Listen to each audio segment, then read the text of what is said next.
রাজনীতি করে হুন্ডওয়ালা, রাজনীতি করে দিনমজুর, যারা হামকা দামকা করতে পারে, যারা মনে করেন 2-4টা বসায় দিতে পারে, যারা মনে করেন হামদাম করে, ঠিক আছে, উঠভাট করে, এরা রাজনীতি করে, এরা সালিশি দরবার করে, এরা মনে করেন মানুষের আইল ঠেলে, এরা কে টয়লেটের বাথরুম সারছে ওইখানে গিয়া মনে করেন 5,000 টাকা খাইবে, ওইখানে গিয়ে আইল ঠেলে 10,000 টাকা খাইবে, ওইখানে গিয়ে 20,000 টাকা খাইবে, নেতার নাম ভাঙাই খাইবে। এইটা বাংলাদেশের রাজনীতি।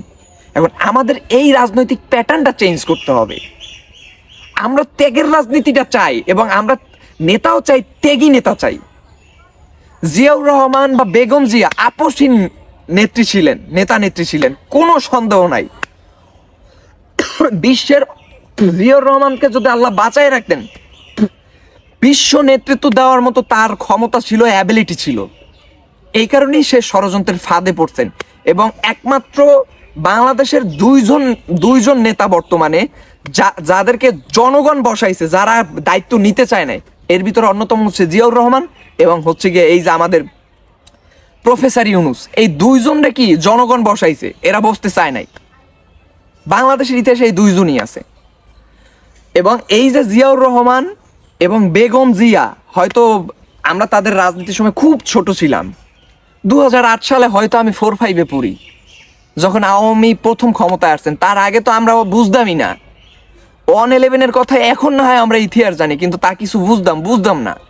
শুধু শুনছি এই রকমের যে ফখরুল আসছে, ঠিক আছে, সবাইকে ধৈর্য নিচ্ছে, কাউরে ছাড় দিচ্ছে না, এইভাবে শুধু শুনছি। তো এখন কথা হচ্ছে গিয়ে কি, বেগম জিয়া একজন অন্যতম রাজনীতিবিদ ছিলেন, নেত্রী ছিলেন। এটার প্রমাণ এইটাই যে 3বারের প্রধানমন্ত্রী তাকে আটকায় রাখছে একটা মিথ্যা মামলা দিয়ে, 2 কোটি টাকার মামলা দিয়ে। অথচ যারা 2 কোটি টাকার একটা জিয়া ট্রাস্ট ফান্ডের মামলা দিছে, যে গরিবের জিনিস ঠকায় খাইছে, একটা মিথ্যা মামলা দিছে, এদের প্রত্যেকের নামে হাজার হাজার বিলিয়ন কোটি টাকার মনে করেন দুর্নীতি আছে। দেশটা 4টা পুট্টা খাইছে। বেগম জিয়াকে অ্যারেস্ট করতে পারতেছে না বিদায়ে এইরকম একটা মামলা দিছে, এইরকম একটা ভোকাস মামলা দিছে, এবং তাকে গৃহবন্দী করে রাখা হয় ঘরের ভিতরে। তো চিন্তা করেন, আপনারা কিছু করতে পারেন নাই 15 বছরে। তো ফখরুল সাহেব আর মির্জা আব্বাস সাহেব, ফখরুল সাহেব আপনারা আমি অনেক আগ থেকে চিনি, এই রাজনীতিবিদটারা অনেক আগ থেকে চিনি, এত ভদ্র ভাবতাম, কিন্তু আপনি এইরকম হয়ে গেলেন। এটা আফসোস লাগে, দুঃখ লাগে যে জাতির সাথে যদি জাতি যদি ধোঁকা খায় কোনো রাজনীতিবিদের কাছ থেকে, এটা খুবই কষ্টদায়ক এবং হতাশাদায়ক।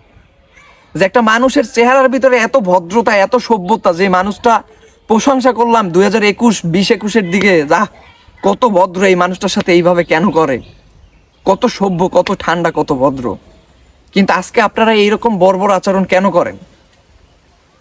আপনারা একটু সুযোগ দেন, প্রফেসর ইউনূসকে একটু সুযোগ দেন, আমাদের দেশটা একটু আগায় নিয়ে যাক, একটু সুযোগ দেন।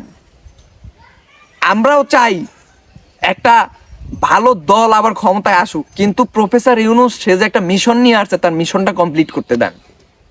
আমরা সবাই মিলে তাকে একটু হেল্প করি, যাতে কিছুটা হইলে আমাদের দেশটা একটু আগাইয়া যাক। আর কিছু বলার নাই, বুঝলে ভালো, না বুঝলে কিছুই করার নাই। আমার ছোট মাথা, আমি যা বলছি ভুল ত্রুটি হইতেই পারে, ক্ষমাসুলভ দৃষ্টিতে দেখেন।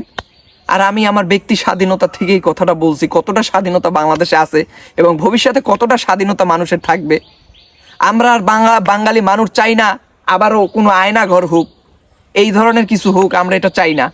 আমরা চাই মানুষ প্রকাশ্যে যেন প্রতিবাদ করতে পারে, মানুষ তার ব্যক্তি স্বাধীনতা দিয়ে সেজন্য কথা বলতে পারে, তার বাক স্বাধীনতাকে যাতে হরণ করা না হয়, আমরা এইটাই চাই। আল্লাহ হাফেজ, ভালো থাকবেন। ইনকিলাব জিন্দাবাদ।